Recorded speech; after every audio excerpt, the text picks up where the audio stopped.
4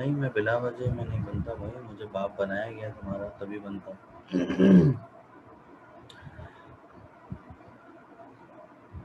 اچھا، تو اسلام نے آ کر اس طبقاتی کشمکش کو ختم کیا اور ایک برابری کا جو ہے وہ سلوک کیا. اور آپ اگر اسلام کی تاریخ کو پڑھیں گے تو آپ کو یہ دکھائی دے گا کہ اسلام دنیا میں اتنی تیزی سے کہیں پر بھی نہیں پھیلا جتنی تیزی سے ہندوستان میں پھیلا ہے. اس کی وجہ یہ ہے کہ یہاں کے جو لوگ ہیں، یہاں کے لوگوں میں کمی تھی اس چیز کی کہ برابری کی کمی تھی.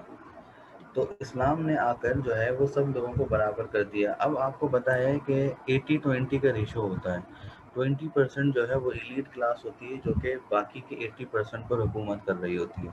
اور وہ جو 80% ہے، یعنی کہ ایک بہت بڑی میجورٹی جو ہے انسانوں کی، وہ اپنے آپ کو کمتر سمجھ رہی ہوتی ہے اور اس نے اس بات کو قبول کر لیا ہوا ہوتا ہے کہ ہم نے تو محکوم ہی رہنا ہے. اور یہ جو 20% لوگ ہیں ان تک ہم نہیں پہنچ سکتے. لیکن اسلام نے آ کر اس فرق کو اور اس گیپ کو جو ہے وہ ختم کیا اور اسلام نے سب کو برابر لا کر کھڑا کر دیا. تو اس کا نتیجہ یہ ہوا کہ وہ جو 80% طبقہ تھا اس کو اپنی عزت نفس اس میں دکھائی دی کہ یار یہ تو ایک ایسی چیز ہمیں دے رہا ہے اسلام جو کہ ہم نے زندگی میں کبھی ایکسپیرینس کی ہی نہیں ہے. ہمیں اس 20% ایلیٹ کے برابر میں اور شانہ بشانہ کھڑا کر دیا جا رہا ہے. تو یہ چیز ان کو بہت زیادہ جو ہے آپ کہہ سکتے ہیں کہ اچھی لگی، اس نے انہیں فیسنیٹ کیا. اور اسی لیے ہندوستان میں لوگ جو ہے وہ جوک در جوک اور بہت تیزی سے مسلمان ہوتے گئے. حضور صلی اللہ علیہ وسلم کے پاس ایک غلام آیا تھا جو حبشی تھا اور اس کا نام اسود تھا. اسود عربی زبان میں کالے کو بولتے ہیں. وہ اتنا کالا تھا کہ اس کا نام ہی اسود پڑ گیا. تو وہ آپ صلی اللہ علیہ وسلم کے پاس آیا اور اس نے آپ سے پوچھا کہ اگر میں مسلمان ہو جاؤں تو مجھے کیا ملے گا. تو آپ صلی اللہ علیہ وسلم اس کو بہت ساری باتیں کہہ سکتے تھے کہ تمہیں جنت ملے گی یا تمہیں رحمتیں ملیں گی، تمہیں انعام و اکرام ملے گا، لیکن آپ سمجھ گئے کہ اس کے دماغ میں کیا چل رہا ہے. تو آپ نے فرمایا کہ تمہیں مسلمان ہونے کے بعد وہی عزت ملے گی جو ابو بکر اور عمر کی ہے، وہی مقام اور مرتبہ ملے گا جو ابو بکر اور عمر کا ہے. اگر تم نماز میں پہلی صف میں کھڑے ہوگے اور دوسری صف میں عمر کھڑے ہوں گے تو وہ تمہیں ہاتھ پکڑ کے پیچھے نہیں کر سکیں گے کہ میں عمر ہوں، میں آگے کھڑا ہوں، مجھے آگے کھڑا ہونا چاہیے، تم غلام ہو، تم پیچھے کھڑے ہو.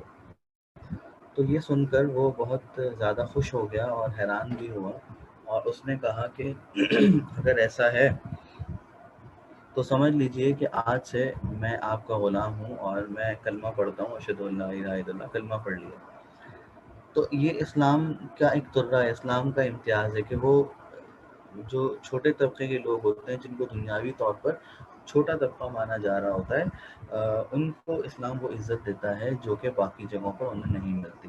تو ہندوستان میں بھی ایسا ہی کیا اسلام نے، تو اس کی وجہ سے اسلام بہت آپ کہہ سکتے ہیں کہ تیزی کے ساتھ پھیلا ہے. تیسرے نمبر پر ہم کہہ سکتے ہیں جو مذہبی اثرات ہیں، ریلیجیس امپیکٹس ہیں. ہندوازم ہندوستان میں جو موجود تھا، ہندوستان میں پہلے بدھزم موجود تھا، پھر اس کے بعد ہندوازم نے آ کر بدھزم کو آہستہ آہستہ ختم کیا اور اس کے بعد پھر ہندوستان میں اسلام آیا. تو ہندوازم کے اندر بہت ساری رسمیں ایسی ہیں، بہت سارے معاملات ایسے ہیں جو انسانیت سوز حرکتوں پر مشتمل ہیں. مثال کے طور پر ان کے یہاں ایک رسم ہوتی ہے جس کو ستی کہا جاتا ہے.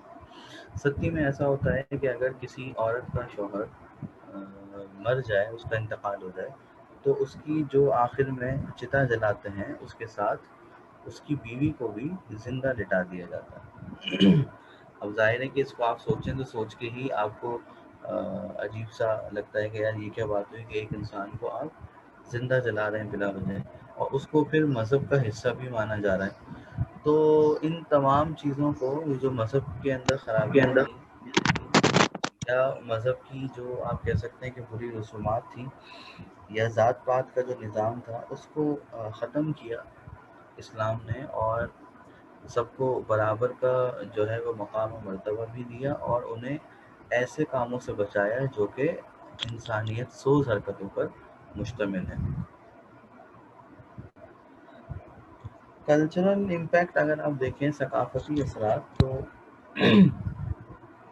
ہندو جو معاشرہ تھا اس میں جو 4 ذاتیں تھیں، ان میں سے صرف جو برہمن تھے وہ پڑھے لکھے ہوتے تھے، ان کو پڑھنے لکھنے کی اجازت ہوتی تھی۔ باقی کے جو 3 طبقات ہیں ان میں پڑھائی لکھائی ہوتی نہیں تھی، اور ثقافتی اعتبار سے یا کلچرلی بہت زیادہ کمزور تھے یہ لوگ، اور ان میں وہ جو ایک دیہاتی پن ہوتا ہے، بدو پن جو ہوتا ہے، وہ موجود تھا۔ اچھا، اسلام جب یہاں آیا تو مسلمان کلچر کے اعتبار سے بڑے اسٹرانگر تھے، اور اچھا اس میں ایک بات یہ بھی ہم ایڈ کریں گے کہ اسلام جہاں سے شروع ہوا عرب کی سرزمین سے، تو عرب جو تھے وہ بھی کلچر کے اعتبار سے بہت کمزور تھے۔ یار یہ مائک اپنا میوٹ کر دیں، اور شور کر رہے ہیں، کون ہے؟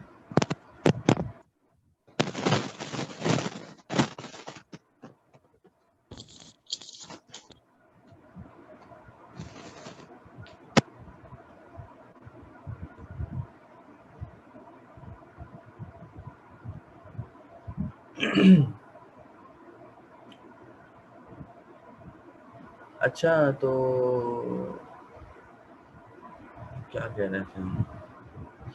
ہاں، میں کہہ رہا تھا کہ اسلام جو شروع ہوا ہے عرب کی سرزمین سے، وہ بھی ثقافتی طور پر بہت کمزور تھے، اور ان میں بھی جو ہے وہ عجیب عجیب روایات تھیں۔ لیکن اسلام جب عرب کی سرزمین سے نکل کر عجم کی طرف گیا تو اجمی لوگ جو تھے وہ بڑے سلجھے ہوئے، ثقافتی اعتبار سے بہت سلجھے ہوئے اور ویل مینرڈ تھے، تو اس کی وجہ سے ہم یہ کہہ سکتے ہیں کہ اسلام جو ہے وہ اپنی ثقافت میں ایک اعلیٰ مقام رکھتا تھا۔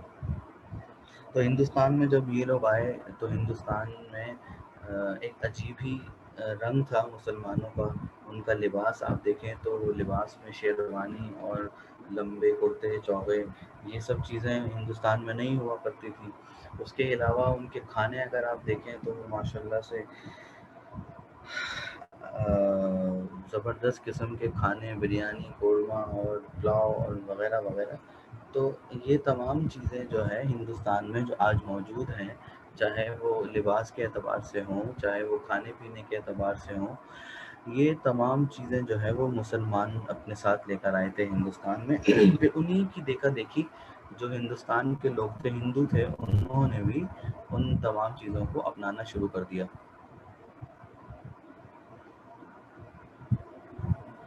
کہہ رہی ہیں کہ آپ کی آواز ٹھیک نہیں آ رہی۔ بھائی آپ لوگوں کو میری آواز ٹھیک سے آ رہی ہے؟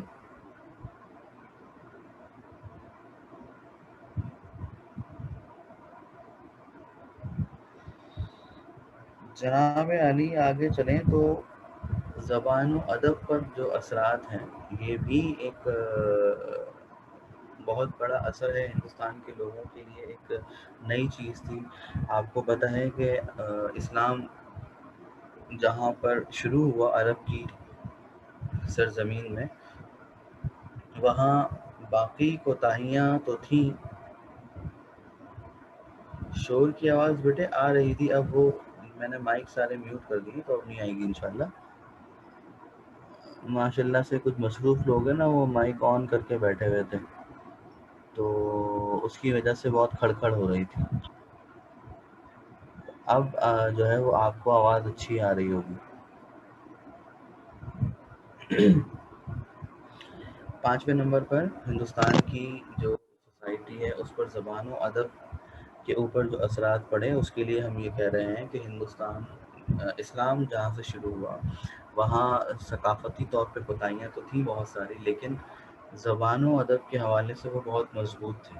اور میں نے آپ کو بتایا تھا کہ ان کے ہاں اتنا رجحان تھا عربی ادب کا کہ بچہ بچہ ان کے ہاں شاعر ہوا کرتا تھا، اور اگر کوئی بچہ جو ہے وہ کوئی لڑکا بالغ ہو جائے اور وہ شاعر نہ بنے، شعر نہ کہتا ہو، تو اس کا باپ اس کی گردن اڑا دیا کرتا تھا کہ تم جو ہے وہ میرے ماتھے کا قلم، تم مجھے بدنام کراؤ گے، تو اس سے پہلے کہ تم مجھے بدنام کراؤ یا میری ناک کٹواؤ، اس سے پہلے میں تمہاری گردن کاٹ دوں۔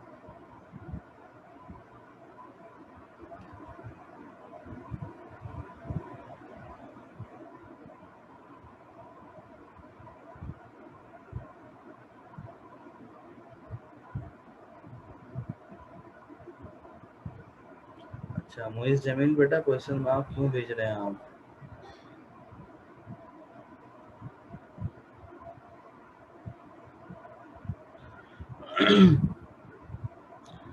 تو ہندوستان میں جب مسلمان آئے تو انہوں نے بھی زبان کو بڑا جو ہے وہ اعلیٰ مقام دیا، اور اردو ادب کے اوپر یہاں پر بہت زیادہ جو کام ہوا ہے اس میں 80%، بلکہ اگر ہم کہیں کہ 90% حصہ جو ہے وہ مسلمانوں کا ہے، تو یہ بے جا اور غلط نہیں ہوگا۔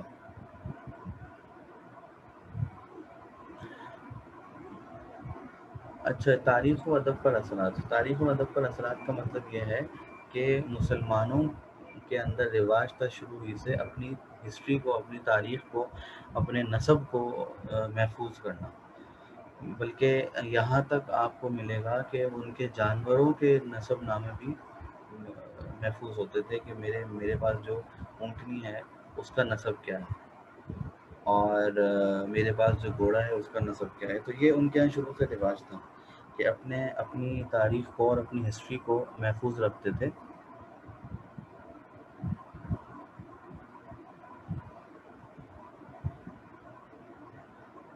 یار ریکارڈنگ پہ میں نے لگایا نہیں ہے، اگر آپ کہیں گے تو میں ریکارڈ پہ لگا دیتا ہوں۔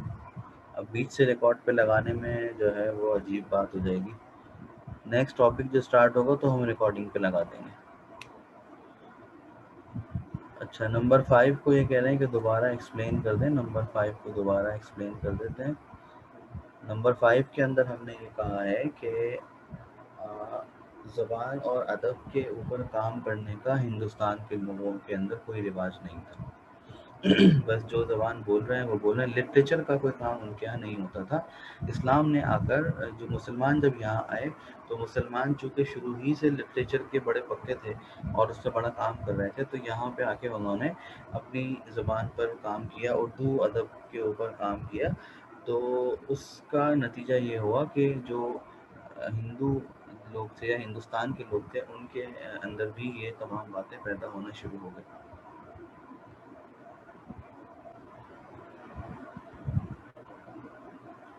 اچھا، اس کے بعد چھٹے نمبر پر میں نے آپ کو بتایا کہ ہندوستان کے لوگوں میں یہ عادت نہیں تھی کہ وہ اپنی تاریخ کو یا اپنی چیزوں کو محفوظ رکھیں۔ مسلمانوں میں شروع ہی سے عادت تھی، اور اپنی چیزوں کو محفوظ رکھنے کی میں نے آپ کو بتایا کہ لوگ اپنے نسب محفوظ رکھتے تھے، انہیں آدم علیہ السلام تک کا اپنا نسب نامہ یاد ہوتا تھا کہ میرا باپ، اس کا باپ، اس کا باپ، بلکہ اپنے جانوروں کے نسب بھی وہ یاد رکھتے تھے، اور جو واقعات ان کے یہاں ہوتے رہتے تھے اس کو وہ اپنے پاس محفوظ کرتے تھے، جس کو آپ ہسٹری کہتے ہیں۔ ہندوستان کے لوگوں میں اس چیز کا کوئی رواج نہیں تھا۔ تو ایک تبدیلی یہ بھی ہوئی کہ مسلمانوں کے آنے سے جو ہے وہ یہاں پر ہندوستان کے اندر تاریخ کو مرتب کیا جانے لگا، اور اپنا ماضی ہے اس کو لوگ محفوظ کرنے لگے کتابی شکل میں، تاکہ بعد میں آنے والے لوگ جو ہیں وہ ان کے بارے میں جان سکیں۔ یہ کچھ اثرات تھے جو ہندوستان کے اوپر مرتب ہوئے اسلام کے آنے سے۔ یہاں سے ہم اس کو ریکارڈنگ پہ لگا دیتے ہیں۔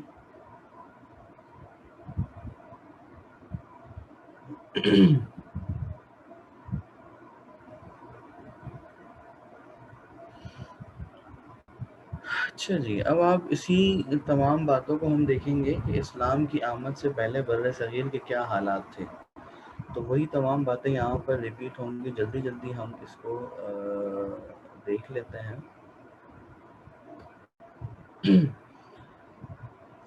سیاسی حالات جو تھے ان میں جو کوتاہیاں تھیں یا جو کمیاں تھیں، سب سے پہلی چیز تو میں نے آپ کو بتائی کہ مرکزی حکومت کی کمی تھی۔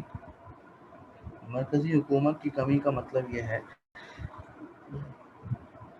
کہ پورے ہندوستان پہ کوئی ایک حکومت ہو ایسا نہیں تھا، بلکہ چھوٹے چھوٹے گاؤں، چھوٹی چھوٹی ریاستوں میں، چھوٹے چھوٹے ٹکڑوں میں لوگ بٹے ہوئے تھے، اور جس کی لاٹھی اس کی بھینس کے تحت جو راجا مہاراجا ہوتے تھے وہ اپنے حساب سے حکومت کر رہے تھے۔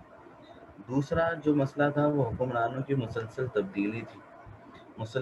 حکمرانوں کی مسلسل تبدیلی کا مطلب یہ ہے کہ ایک ریاست ہے یا ایک چھوٹا سا قصبہ ہے، اس میں ایک بندہ حکومت کر رہا ہے، اسی کے جتنا طاقتور ایک دوسرا شخص بھی موجود ہے، اب وہ جو ہے جیلسی میں آ کر یا اس کی ٹسل میں آ کر اپنے لوگ اپنے ساتھ ملائے گا، یعنی کہ جو حکمران ہے کچھ لوگ ہیں جو اس کے فالوورز ہیں اور کچھ لوگ ہیں جو اس دوسرے آدمی کے فالوور ہیں، تو وہ اپنے فالوورز کو ملا کر، اپنے ماننے والوں کو ملا کر حکومت کے اوپر جو ہے وہ قبضہ کرنے کی کوشش کریں گے اور حکومت کے اوپر حملہ کریں گے اور حکومت ختم کر دیں گے اور حکمران کو مار کے بھگا دیں گے اور حکومت کے اوپر قبضہ کر کے بیٹھ جائیں گے۔ تو یہ ایک عجیب سا مذاق تھا، کیوں مرکزی حکومت تو تھی نہیں۔ جب مرکزی حکومت نہیں تھی، چھوٹی چھوٹی حکومتیں تھیں، تو ان چھوٹی چھوٹی حکومتوں کو گرانا، انہیں تباہ کرنا اور ان کو ختم کر کے اپنی حکومت قائم کر لینا کوئی مشکل کام نہیں تھا۔ تو اس کی وجہ سے بار بار حکمرانوں کی جو ہے وہ مسلسل تبدیلی ہو رہی تھی۔ تیسرے نمبر پر لکھا ہوا ہے لا اینڈ آرڈر کا مسئلہ تھا، قانونی مسائل تھے۔ قانونی مسائل کا مطلب یہ ہے کہ کوئی قانون نہیں تھا۔ قانون میں ہوں، مثال کے طور پر راجا جو ہوتے تھے یا جو بادشاہ ہوتے تھے یا جو حکمران ہوتے تھے، وہ کہتے تھے بھائی ہم قانون ہیں، ہم جو کہیں گے وہ ٹھیک ہوگا۔ جیسے جرگا سسٹم ہوتا ہے، اس میں کوئی کتابی شکل میں قوانین لکھے ہوئے نہیں ہیں، جیسے ہمارے ہاں قانون بنتے ہیں، قانون مرتب ہوتے ہیں کہ اگر کسی نے یہ جرم کیا تو اس کو یہ سزا ملے گی، یہ کوئی قانون بنا ہوا نہیں۔ اب وہ کوئی جرم کرے گا یا کسی دو لوگوں کا کوئی معاملہ ہوگا تو جرگا بیٹھے گا اور جرگا جو بھی فیصلہ کر دے گا اس کو ماننا پڑے گا آپ کو۔ تو ظاہر ہے کہ انسان جو ہے وہ انسانی عقل جو ہے وہ غلطیاں بہت کرتی ہے۔ تو قانونی طور پر یہ مسائل تھے۔ سیاسی تفریق کا یا پولیٹیکل ڈسکریمنیشن کا مطلب میں نے آپ کو بتایا کہ ایک شخص ہے جو حکومت کر رہا ہے، اس کے ماننے والے ہیں اور اس کے ساتھ جو ہے وہ ایک اور بندہ ہے یا دو اور لوگ ہیں جو کہ حکومت کے امیدوار بنے بیٹھے ہیں۔ تو ہر ایک کے اپنے اپنے فالوور، جیسے سیاسی جماعتیں ہوتی ہیں ہمارے یہاں کہ بھائی مسلم لیگ نون کے جو لوگ ہیں وہ مسلم لیگ نون کے ساتھ ہیں، جو پیپلز پارٹی کے لوگ ہیں وہ پیپلز پارٹی کے ساتھ ہیں، جو ایم کیو ایم کے لوگ ہیں وہ ایم کیو ایم کے ساتھ ہیں۔ اب ان کا لیڈر، ان کا پیشوا انہیں جو بھی کرنے کو کہے گا وہ بالکل کریں گے اور اس حد تک کریں گے کہ اپنی جان تک لٹانے کے لیے دریغ نہیں کریں گے اور بس بھائی نے بولا تو کرنا تو پڑے گا۔ تو یہ جو اپنے قائدین کی جو اندھی تقلید تھی، یہ ایک بہت بڑا مسئلہ تھا۔ ظاہر ہے کہ اس کو آپ پچھلے پوائنٹ سے کنیکٹ کریں گے کہ جہاں قانون نہیں ہوگا وہاں یہ مسائل تو ہوں گے۔ خود مختار حکمران کا مطلب یہ ہے کہ جو جس کی لاٹھی اس کی بھینس، جیسے ہم اردو میں کہتے ہیں نا، کہ کوئی چیک اینڈ بیلنس نہیں ہے، جس کے پاس طاقت ہے قانون اسی کا ہے۔ تو حکمران یا راجا جو ہے وہ اپنی مرضی کا حکم چلائے گا اور اس نے جب ایک بات کہہ دی تو پھر اس کے آگے کوئی ایسی طاقت نہیں ہے جو اس کی بات کو رد کر سکے یا ریجیکٹ کر سکے۔ بس انہوں نے کہہ دیا تو کہہ دیا، وہ پتھر کی لکیر۔ تو یہ سیاسی حالات تھے اور ان سیاسی حالات کو اسلام نے آ کر ختم کیا۔ سب سے پہلے ایک مرکزی حکومت قائم کی، اور مرکزی حکومت کے قیام کا مطلب یہ ہوتا ہے کہ اس حکومت میں اور عوام میں ایک بہت بڑا فرق ہوتا ہے طاقت کے اعتبار سے۔ تو عوام میں سے کوئی اٹھ کر اتنی آسانی کے ساتھ مرکزی حکومت کو گرا نہیں سکتا۔ تو ایک مرکزی حکومت قائم ہوئی اور حکمرانوں کی جو مسلسل تبدیلیاں ہو رہی تھیں وہ مسئلہ ختم ہوا۔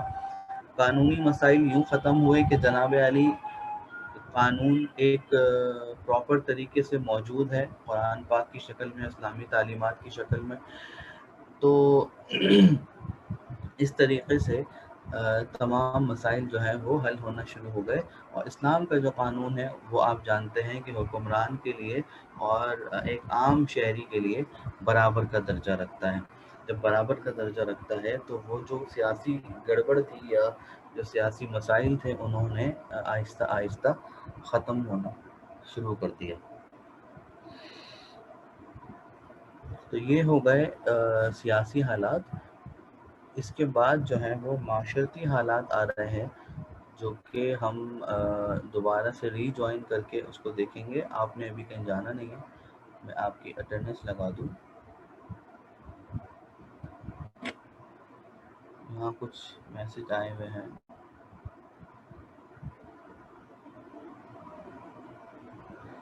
پولیٹیکل ڈسکریمنیشن کا مطلب یہ ہے بھائی، میں نے آپ کو بتایا نا کہ سیاسی طور پر جیسے ہم دیکھتے ہیں اتنی شدت ہوتی ہے کہ ہمارے قائد نے جو بولا ہے بس وہ ٹھیک ہے، اور تمہارے قائد نے جو بولا وہ ٹھیک نہیں ہے. تو یہ ان کے ہاں بھی ہوتی تھی. ان کے ہاں جو ہے، آپ کے ہاں باقاعدہ سیاسی جماعت ہوتی ہے، آن پیپر ہوتی ہے. ان کے ہاں جو ہے وہ ایک ہوائی معاملہ ہوتا تھا، اور اس ہوائی معاملے کے اندر ان میں آپس میں اختلافات پائے جاتے تھے. سر، یہ سیاسی تفریق اور قانون کے عدم بالادستی میں کیا فرق ہے؟ بھائی سیاسی تفریق کا مطلب تو یہ ہے کہ سیاسی طور پہ لوگ بٹے ہوئے تھے. بٹے ہوئے کہہ سکتے ہیں کہ ایک فلانے راجہ صاحب ہیں ان کے ماننے والے، ایک دوسرے راجہ صاحب ہیں ان کے ماننے والے. ٹھیک ہے. اور قانونی جو عدم بالادستی ہے اس کا مطلب یہ ہے کہ جو طاقت میں ہے قانون اس کی مرضی کے مطابق چلے گا. مثال کے طور پر میں حکومت میں ہوں تو میری مرضی کا قانون چلے گا. جیسے ہم آج بھی دیکھتے ہیں کہ ہمارے یہاں کوئی قانون بنتا ہے یا کوئی قانون تبدیل کیا جاتا ہے تو وہ کیسے تبدیل ہوتا ہے؟ آپ کی اسمبلیز کے اندر بل پاس ہوتے ہیں، تو اسمبلی کے اندر جس مزاج کے لوگ بیٹھے ہوئے ہوتے ہیں آپ کو پہلے سے پتا ہوتا ہے کہ بھائی یہ بل پاس ہونے جا رہا ہے.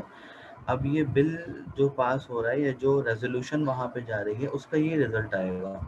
یعنی اتنے لوگ اس کو یس کریں گے، اتنے لوگ اس کو نو کریں گے، کیونکہ ان کا مزاج آپ کو پتہ ہے. تو پھر وہ اپنی مرضی کے قانون کو سپورٹ کرتے ہیں.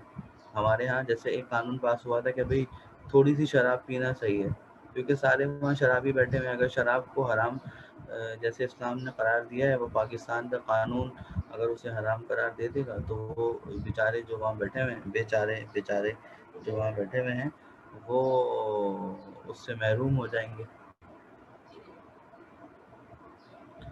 تو یہ مسئلہ ہے. ٹھیک ہے جی. ٹھیک ہے سر.